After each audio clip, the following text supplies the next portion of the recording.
Huling araw na, wala nang magpapakain. Anong yan? Wala naman ng kain. What's up guys? Ayaw na mag-intro ni Maring Hera.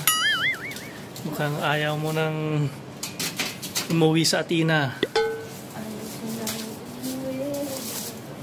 Gusto ko nang umuwi. Anong masasabi mo Maring Hera? Huling araw na ng mga bisita. Ano huli? Hindi pa. Meron tayo bukas.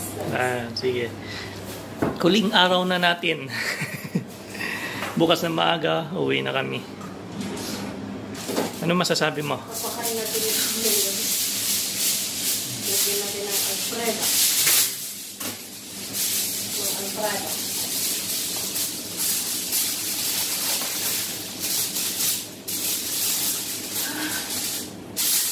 Kagagaling ko lang nag-supermarket. Guys, huling supermarket. Naghatid na kasi ako ng isang bisita sa airport kaya dumaan na rin ako ng konti. Yan lang magagamit. Panlaba, itlog, yun lang. Wala naman na. Tapos naman na ang summer vacation. Yan.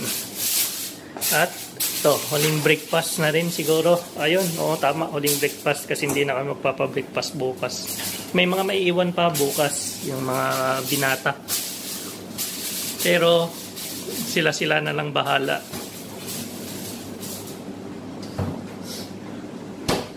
Hindi mo makain no. I-bake ko lang.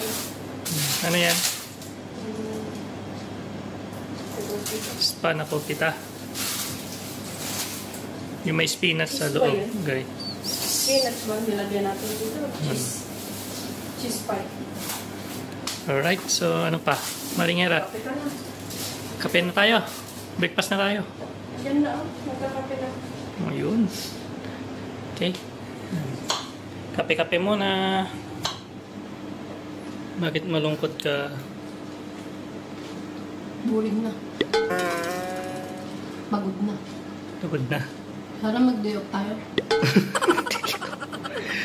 Uwi ka na ng Atina. Day off pa iniisip mo. Okay na yung isang araw na day off natin nung dumating tayo. Huwag na tayong kung saan-saan pa. Delikado dyan sa akin. Day off yun? Labas.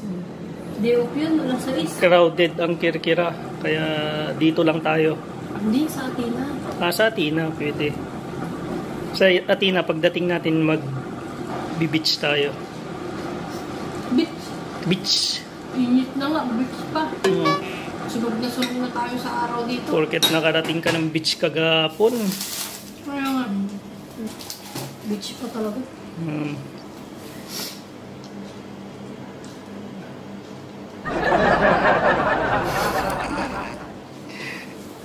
Guys, plus 4 kilo. Bravo. Anong numero? 61.8. Patay. 57.6. Pati sugar. Ay, ang taas. Sige, banatan mo. Hindi, last na to. Magsisi ka bandang huli. Hindi, bukas ano start na. Hindi mapigilan kasi guys dito. Sobrang daming sweet. Tsaka kailangan subo ka ng subo kasi wala sa tama yung wala sa oras yung meal. So kailangan subo ka na lang ng subo ng kahit ano. Wala namang problema kumain ka ng meal sa tamang oras pero nakakahiya naman. So kaya kami yung ginagawa namin subo na lang ng subo. Kaya nabubusog kami. Kaya imbis na papayat, kabaliktaran.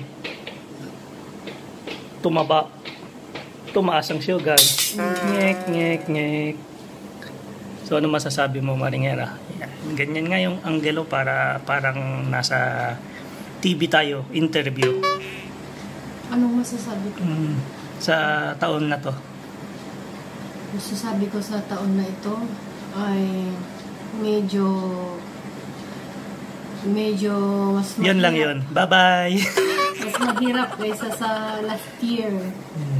Kasi maagang nagbisita, maraming bisita. Kaya yun, medyo pagod. Sabi ko na pagod. Yun lang yan? Yun na yun. Okay. Ikaw naman, akin na. Interview. Kung ano na yung sinabi mo, yun na rin. Buya bunda. Ayun na, magkape muna tayo guys. And then, hintayin lang natin magising sila. Tapos, Breakfast.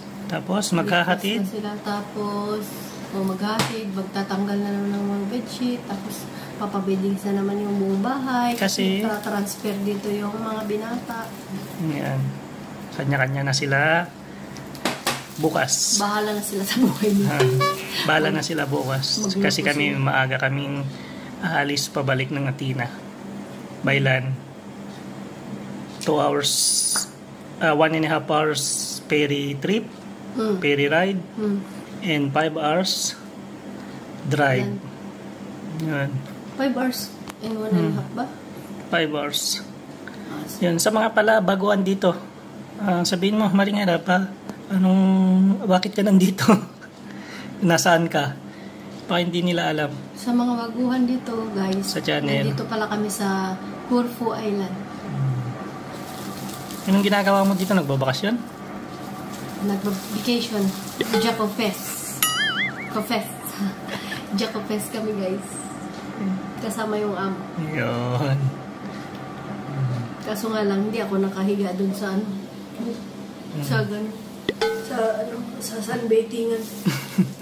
Hindi tayo nagpapainit doon. Pagurebete. Dito tayo nagpapainit. Anong ibig sabihin na pagurebete?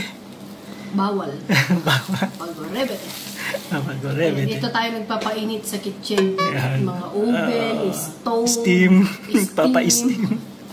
Yun. Dito naman tayo. Nagpapamantika, nagpapatan pala pag namamantika. Pag doon sa labas, nagpapatan, naglalagay silang mantika. Tayo natural na malabas yung mantika. May sobrang init. So, ayan. 16 nandito na. 16 ng July, nandito kami. So, bukas 17. Ayan, tapos na. Nasa Atina. So, isang buwan. Taon-taon yun, nandito kami. Medyo nabigla lang ngayon, nung nakaraang taon. Hindi kami masyadong nagbisita. Gawa nung pandemic. So, ngayon, biglaan. Dumami yung mga bisita. Kasi matapang sila yung kumbaga, nabakunahan na lahat. Ayaw namin hindi. Buti pa siya. So, ayan, nabigla. Kaya yan, medyo sumasakit ng mga katawan na. Kasukasuhan. Tapos sakit na naman ng natin. Ulo natin pagbalik ng Atina. Patakot-takot. Tinaka, Ayan, di kasi bale. Guys, yung Di bale. May kwan naman, may gamot naman diyan, Maringera. So yan, pagkatanggap ng gamot ni Maringera, okay na yan. Papayat na rin yan kaagad-agad. Papayat na rin yan pagka natanggap na yung gamot. Mataba ako dahil nai-stress ako. Ano naman, nakadalawa ako. Nakadalawa ka na? Oo. Akin guys, nakaisa na ako. Nung nagbar ako, kaso lang, napunta lang sa ilong niya. Mahal kasi yung maintenance ng ilong niya, guys. Kahapon. Tsaka yung muna, diba? Tayo.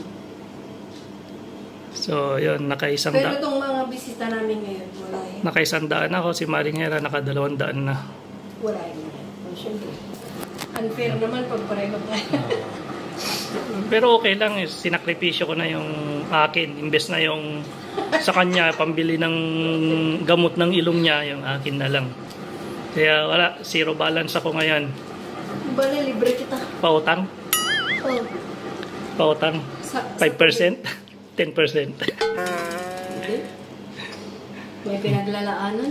May pinaglalaanan. Ayan. Yung pagod natin, may pinaglalaanan. Yung tip natin, naka-ano na yun. Naka-abang. Naka-budget na. Naka-budget na yan. O inutangan mo na. Hindi. Naka-budget na yun. Ayan. Bye muna guys. Okay na. Oh, yan. Kwento ka pa. Wala, pupuno na yung ano eh. Yan. Pupuno na yung ano natin. Yan. Video. Video? Mga paswerte. Akala ko yung video. Lantok guys. Nung oras na Maaga kami ngayon kasi guys, maaga ako naghatid ng bisita sa airport. So kailangan pakepehin ni Maringera ng maaga. Hindi, tinapangan ko ng Ayan, kape. kaya pala. Para Kaso lang, ang problema yung bisita kanina. Sumasakit yung lalamunan. Alam niya. Kaya binuksan ko yung bintana kanina ng sasakyan. Wala nang buses eh. Saka nagmas na rin ako, nagdoble mas pa ako.